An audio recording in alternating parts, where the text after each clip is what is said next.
Komisi Pemberantasan Korupsi KPK akan memanggil para capres yang akan bertarung di pemilu nanti.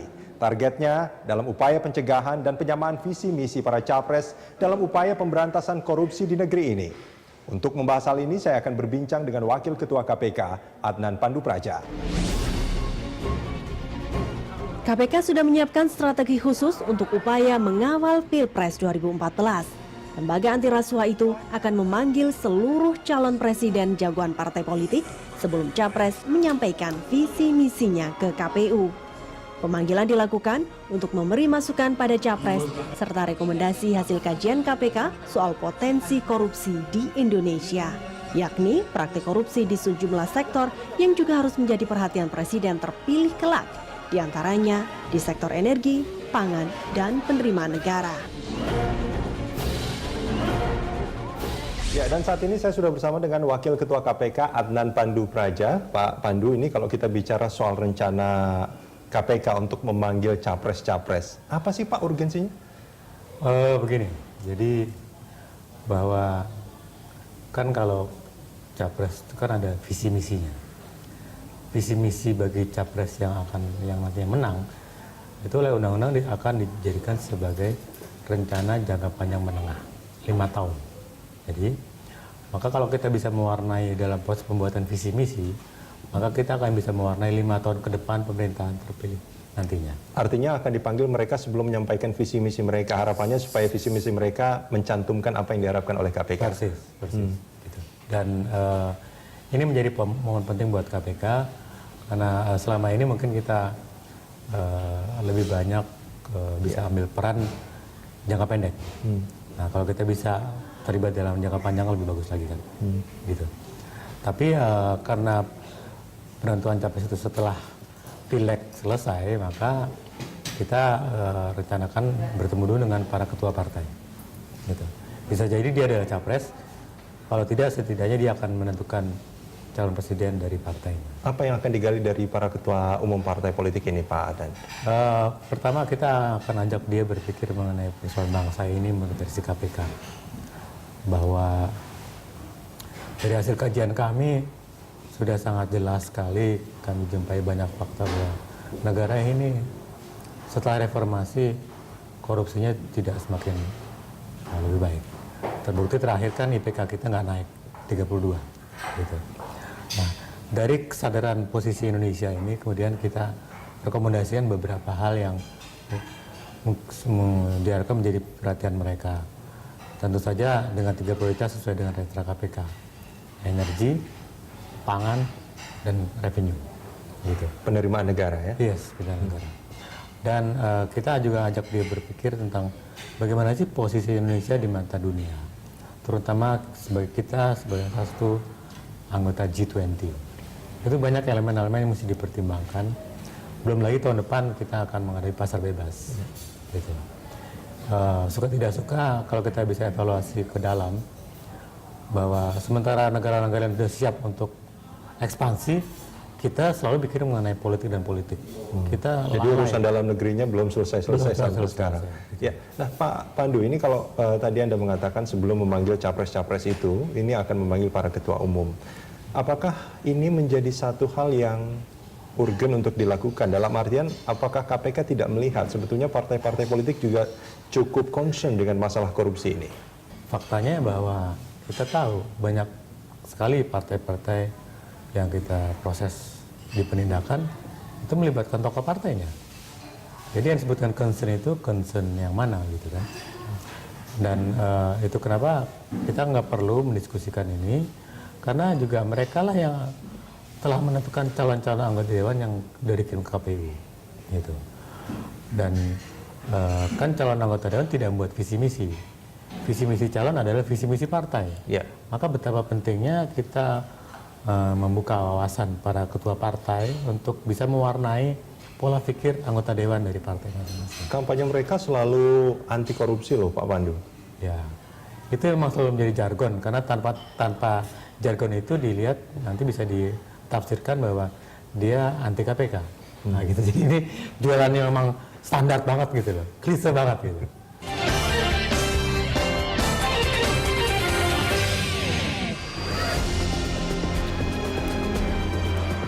Pemenang proyek simulator SIM Polri, Budi Susanto, dituntut 12 tahun penjara dan denda 500 juta rupiah, subsidiar 6 bulan kurungan.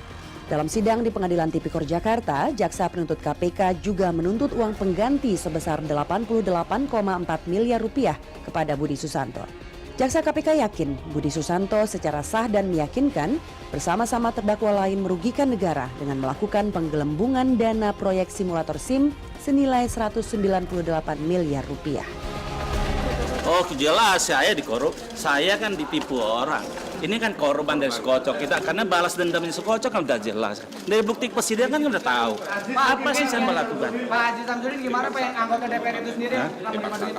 Tuntutan itu sangat berat ya. Kita mesti lihat dong di bukti persidangan seperti Pak apa. itu kan duitnya berapa kardus Pak? Ya kan? Itu benar Pak? Nggak ada itu semua. Apanya yang ada Pak? Semua nggak ada itu. Dia kayak Salegimo, Lekil Mesis Teddy. Teddy itu pemain besar Teddy di situ semua. Proyek semua kolatus dimain Teddy semua sebetulnya.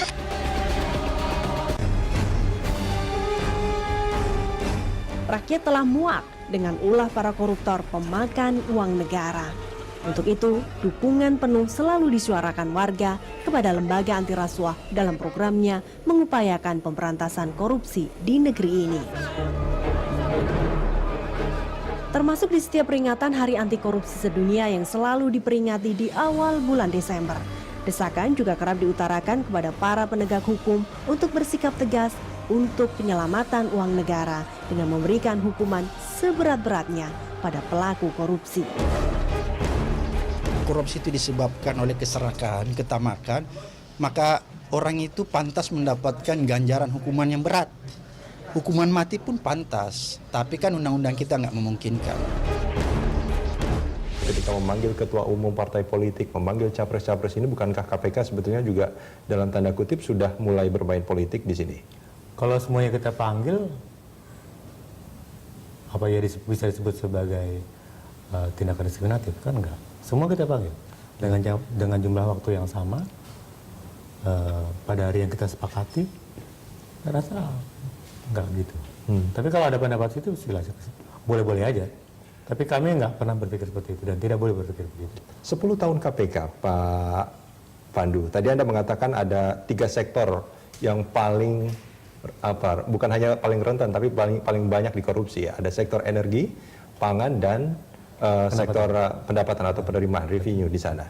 Nah, dari ketiga sektor ini 5 tahun ke depan apakah ini menjadi sektor-sektor yang masih berpotensi rentan dikorupsi?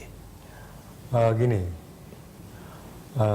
kredensial KPK memang 5 tahun, selama periode kami 4 tahunan. Selama ini kami melihat berdasarkan kasus-kasus yang juga kami tangani kan memang sangat besar potensi korupsi di situ ya.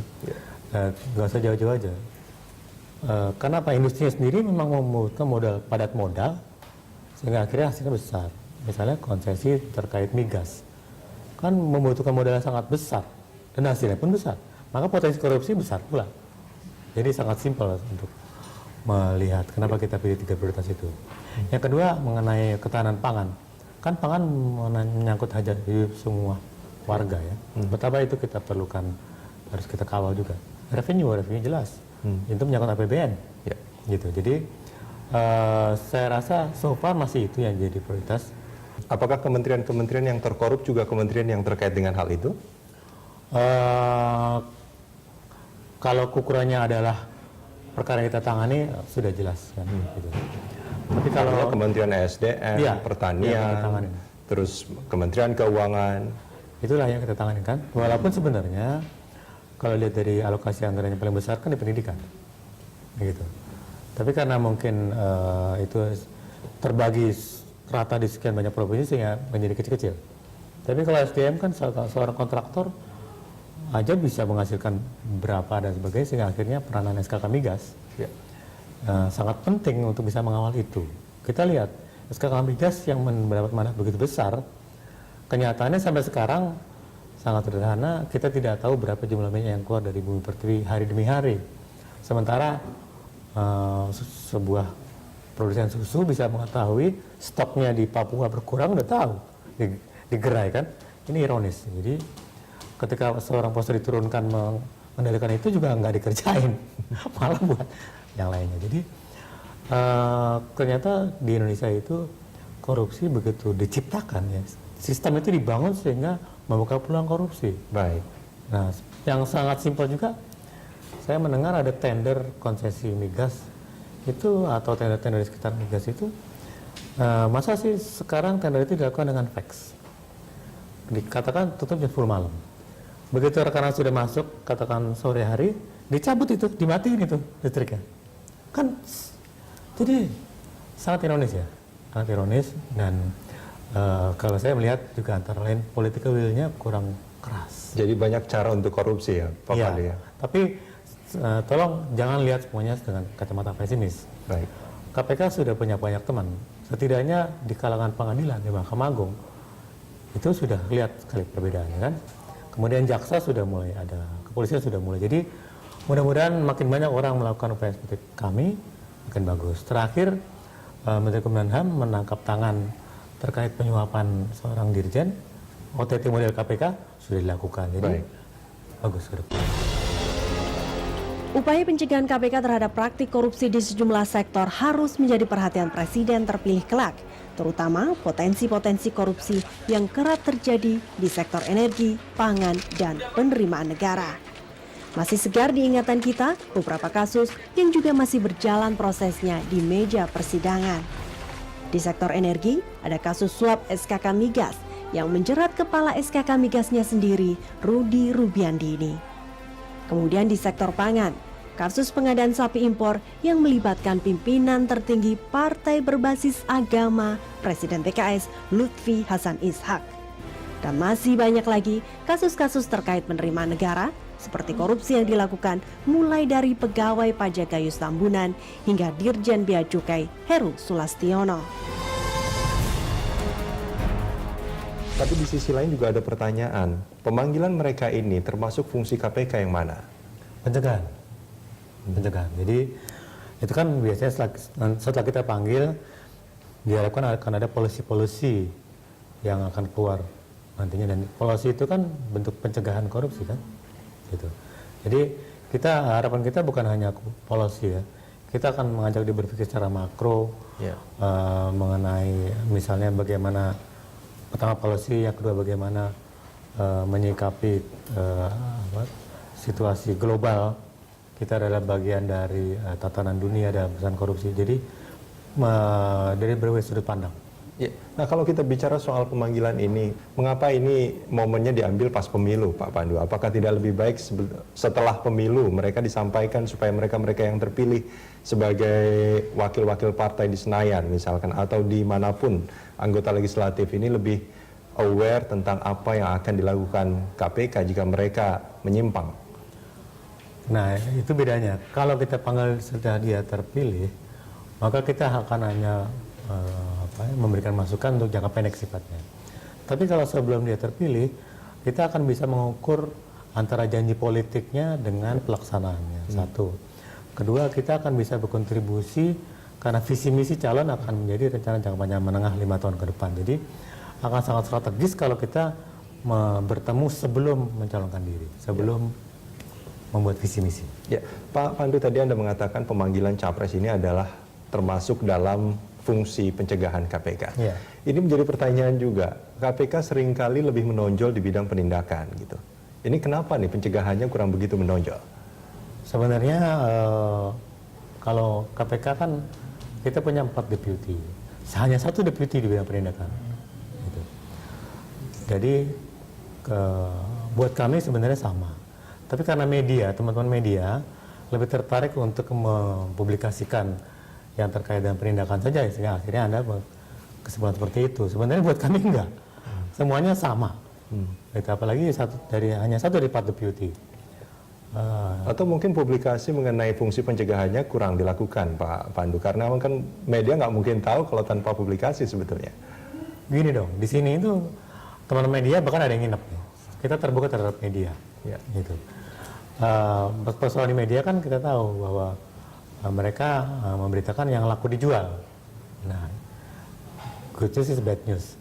Nah, yang paling menarik konon menurut teman media adalah penindakan. yang sifatnya pencegahan karena nggak ada yang heboh-heboh sehingga nggak di cover gitu. Buat kami sebenarnya sedikit frustrated loh staf kami. Pak, kita udah kerja keras segala macam, kok nggak sampai ke media. Jangan nyalin kami dong. Coba cek ke teman-teman karena nggak laku.